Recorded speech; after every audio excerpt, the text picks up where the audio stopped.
In 2006, 4 boys walked into the Wyoming wilderness for a routine overnight camping trip. They were laughing, throwing pine cones at each other, their flashlights cutting through the lodgepole pines like searchlights.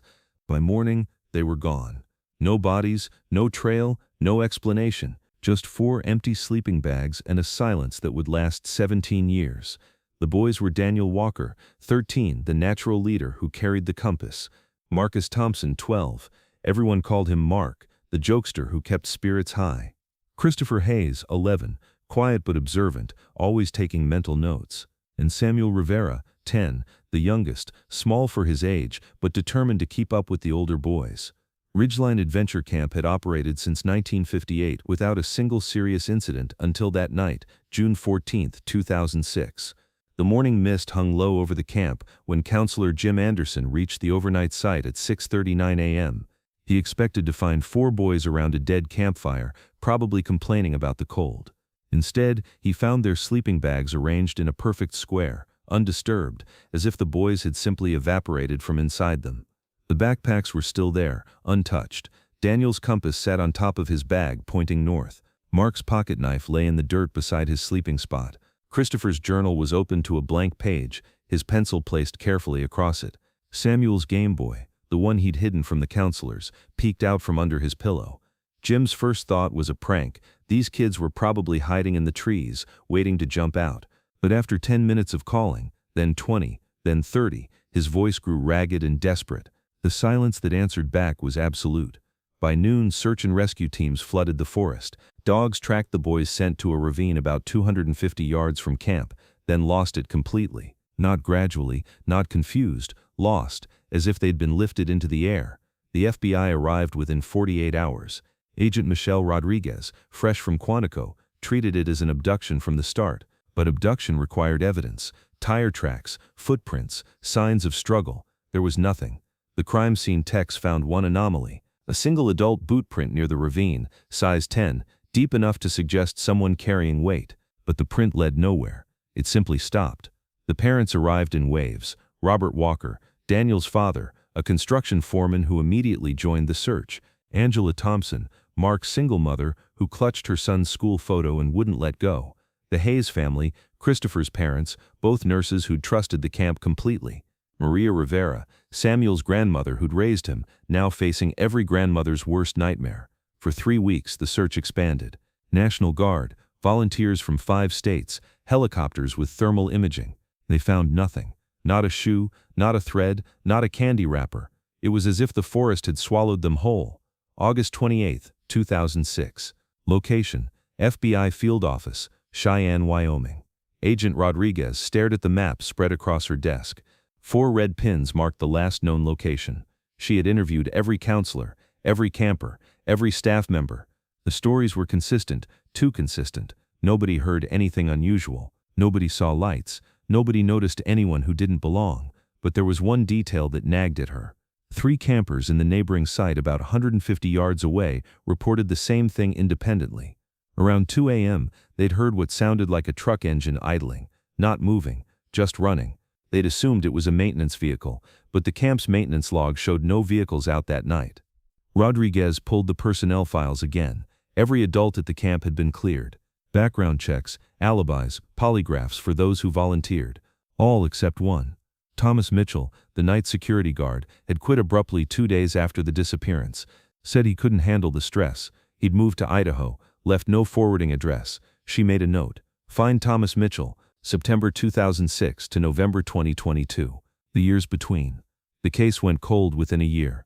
The FBI kept it technically open, but resources shifted to newer cases with actual leads. The parents formed a support group that met monthly, then yearly, then stopped meeting at all. Daniel's parents divorced in 2008. Mark's mother moved to Texas and never spoke publicly about her son again. The Hayes had another child in 2009, a daughter they protected fiercely. Samuel's grandmother aged rapidly, her health declining until she passed in 2018, never knowing what happened to Samuel. Ridgeline Adventure Camp closed permanently in 2007. The land was sold to a conservation trust. The buildings stood empty, slowly being reclaimed by the forest. Local teenagers occasionally broke in looking for ghosts or thrills, but they never stayed long. Something about the place felt wrong, they said, like it was waiting. January 9, 2023. Location FBI Headquarters, Washington, D.C. The email arrived at 4:17 a.m. in the FBI's tip line inbox. No subject line. The sender's address was a random string of characters from a disposable account. The message was brief. Ridgeline, under the old fallout shelter. They weren't taken. They were kept. Building 9, go now before he moves them again. The duty officer almost deleted it.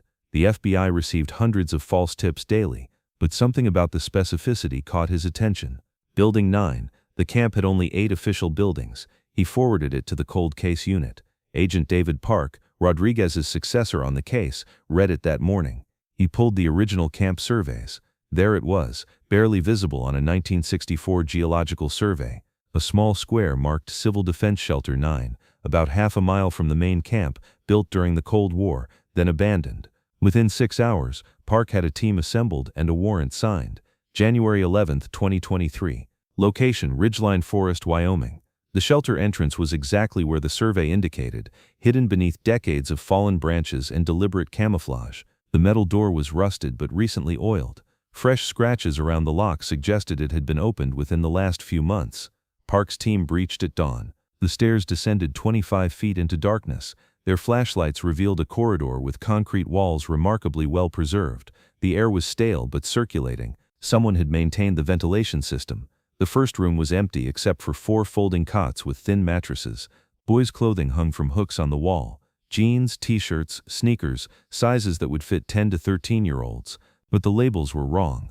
Some were brands that didn't exist until 2010, 2014, even 2017. The second room made Park's blood run cold. The walls were covered in photographs, hundreds of them. All 4 boys at different ages. Daniel at 13, then 14, then 15. Mark growing taller, his face changing. Christopher's hair getting longer. Samuel losing his baby fat. They'd been photographed for years after they vanished. In the center of the room sat a metal filing cabinet. Park opened it with gloved hands. Inside were detailed logs, handwritten in neat block letters. Daily schedules, meal plans, lesson plans. The header on each page read, Reintegration Protocol. One entry from July 2006. Subjects adjusting to new environment. D remains resistant. Mem showing signs of Stockholm Syndrome. C has stopped asking about parents. S cries at night but improving. Another from February 2007. Phase 2 initiated. Identity reformation beginning. D now responds to William. M accepts Robert. C answers to James. S successful transition to Peter. The final entry was dated October 2022, just 3 months ago. Project compromised. Initiating dispersal protocol. Subjects prepared for final placement. The third room contained the worst discovery, a wall of filing cabinets with psychological evaluations, medical records, dental charts, and 4 small boxes, each labeled with a name. Inside Daniel's box, a tooth, hair samples, and a note. DNA preserved for potential future verification. But it was the 4th room that provided the breakthrough. A computer, password protected but not encrypted. The FBI tech specialist cracked it within hours. It contained thousands of hours of video footage labeled by date. Park clicked on one from 2008. The screen showed all 4 boys, now clearly older, sitting at a table in what looked like a classroom. They were wearing different clothes, their hair styled differently. A man's voice off camera said, "Tell me your names." One by one they responded with names that weren't theirs. But their eyes were vacant, disconnected, like they were reciting lines. January 13, 2023. Location: FBI Field Office, Cheyenne, Wyoming. Park assembled his team in the conference room. The evidence was overwhelming but led to more questions than answers. Who took them? Where were they now? The dispersal protocol suggested they'd been released, but where? The computer contained one more crucial file, a folder labeled Placement Records. Inside were documents suggesting the boys had been given new identities and integrated into society. Foster care records, school enrollments, even college applications, all with different names, different histories, different families who believed they were adopting troubled teens with amnesia or trauma-induced memory loss. According to the records, Peter Collins, originally Samuel Rivera, had been placed with a family in Phoenix in 2010. Robert Jackson, Mark, went to a family in Portland. James Mitchell, Christopher, was in Minneapolis, and William Foster, Daniel, in Atlanta. Park's team immediately began tracking these identities. What they found shattered everyone. Peter Collins, the identity given to Samuel Rivera, had died by suicide in Phoenix in 2020. He was 24. His adoptive parents said he'd always struggled with nightmares and identity confusion, often claiming his name wasn't really Peter. He left a note that said only, "I remember the forest." The search for Robert Jackson led to Portland, where they found a young man working as a web developer. When agents approached him, he looked at them with recognition and said, "I've been waiting for you." DNA confirmed it. This was Marcus Thompson, but Mark had no memory of being Mark. He remembered growing up in foster care, being adopted at 14, going to high school in Portland. The memories of Ridgeline, his mother, his real life, all gone, except in dreams, he said. In dreams, he was someone else. January 16, 2023. Location: Portland, Oregon. The reunion between Mark and his mother, Angela, was captured on security footage at the FBI office. She hadn't seen him in 17 years. He didn't recognize her at all. She sobbed. He stood there, uncomfortable, like a stranger forced into an embrace he didn't understand. "I'm sorry," he kept saying. "I don't remember you. I wish I did, but I don't." The FBI psychologist explained it as systematic memory suppression, possibly through a combination of drugs, hypnosis, and behavioral conditioning. Whoever had taken them had literally rebuilt their identities from scratch. The search continued for the other two. James Mitchell in Minneapolis turned out to be Christopher Hayes. Like Mark, he had no memory of his real identity. He was engaged, worked as a nurse like his real parents, but didn't know why he'd chosen that profession. When shown photos of his parents, he shook his head. "I've never seen these people before." But William Foster, Daniel Walker, was nowhere to be found. The Atlanta address led to an apartment that had been vacant for 2 years. The landlord remembered him vaguely. Quiet kid, kept to himself, moved out suddenly one night, left everything behind. January 20th, 2023. Location: Ridgeline Forest, Wyoming. Park returned to the shelter with a forensics team for a deeper search. In a hidden compartment behind a false wall, they found more evidence: VHS tapes dating back to 2006, showing the initial abduction.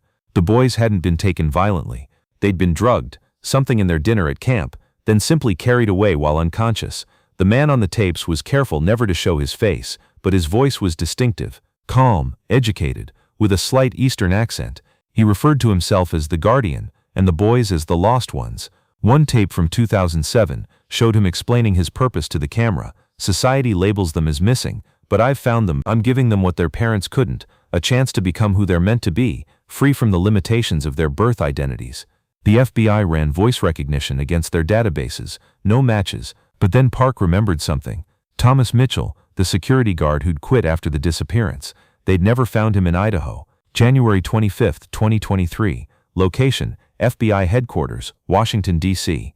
The manhunt for Thomas Mitchell revealed he'd never existed before 2004.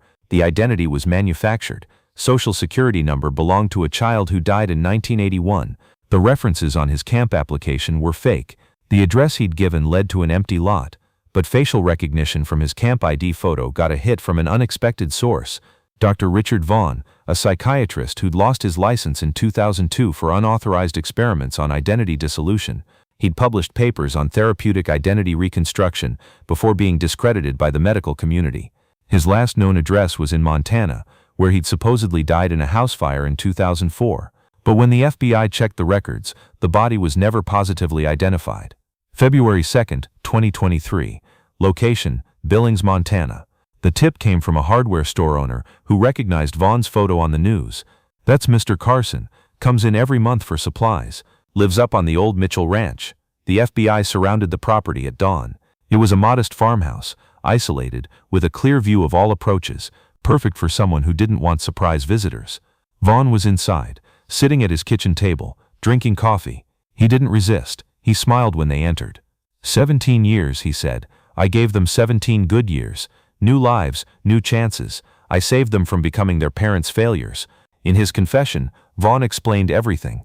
He'd studied the boys for months before taking them, chosen them specifically. Daniel, whose father was pushing him toward a life he didn't want.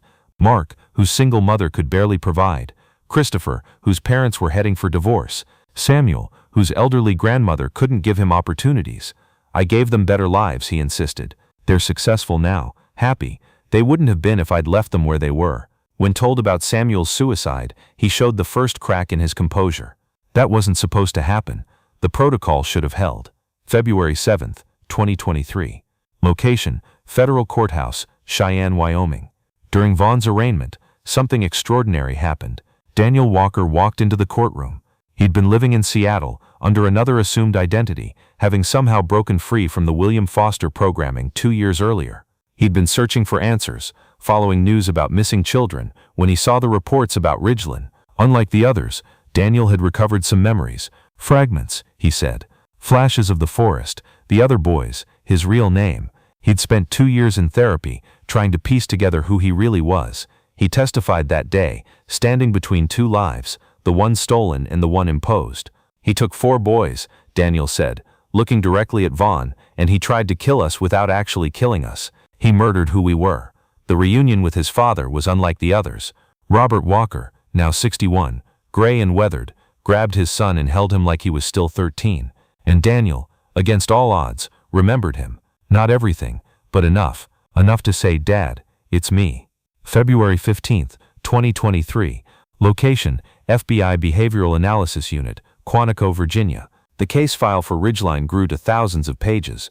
The psychological evaluations of the 3 surviving boys revealed the depth of Vaughn's programming. He'd used a combination of hypnosis, selective drugs that affected memory formation, and intensive behavioral conditioning. He'd literally rebuilt them from the ground up, creating elaborate false histories that their minds accepted as real. The process had taken 3 years of intensive work in the shelter. After that, he'd placed them with carefully selected families who believed they were taking in troubled teens with trauma-induced amnesia. He'd monitored them remotely, checking in periodically under various pretenses, but the most disturbing discovery came from Vaughn's personal journals found hidden in his farmhouse. He'd done this before. References to previous groups dating back to the 1980s. The FBI opened investigations in 5 other states where similar disappearances had occurred. March 1, 2023. Locations across America. The 3 surviving boys faced an impossible choice. They had 2 complete lives in their heads now. One real but fragmented, one false but complete. Mark chose to stay in Portland, maintaining his life as Robert Jackson, but knowing the truth. Christopher returned to Minneapolis to his fiancée, who only knew him as James. Daniel was different. He chose to reclaim his original identity fully, moving back to Wyoming, working with his father, becoming an advocate for missing children, using his unique experience to help others. The families were left in a strange limbo. Their sons were alive but not the sons they'd lost. Angela Thompson moved to Portland to be near Mark, accepting whatever relationship he could give her. The Hayes chose to stay away, saying it was too painful to see their son as a stranger. And Samuel's grandmother, had she lived, would never have known her grandson had already been gone 2 years before she passed. Epilogue, December 2023. Dr. Richard Vaughn was sentenced to life in federal prison without parole. During his sentencing, he maintained he'd done nothing wrong. "I gave them better lives," he repeated. "Ask them if they're not happier now." The Ridgeline case changed how the FBI approaches long-term missing children cases. The idea that someone could successfully steal and reprogram human identities was no longer theoretical. It had happened, and if Vaughn's journals were accurate, it had happened many times before. Daniel Walker stood at the site of the old camp on the 17th anniversary of the disappearance. The forest had reclaimed most of it, but he could still find the spot where their sleeping bags had been found. He'd brought something with him, 4 stones, each carved with a name, not the names Vaughn had given them, but their real names. He placed them in a square, the same formation as their sleeping bags that night. "Daniel, Marcus, Christopher, Samuel, we survived," he said to the forest. "In different ways, but we survived." As he walked away, he thought he heard something in the wind. Laughter, maybe. 4 boys racing through the trees, flashlights cutting through the darkness, still together somewhere in time, still who they were meant to be. The FBI file remains open. Vaughn refuses to reveal if there were others. Somewhere in America, there might be more people living lives that aren't their own, with memories that aren't real, answering to names that were never theirs. They estimate at least 15 more cases. They're still searching.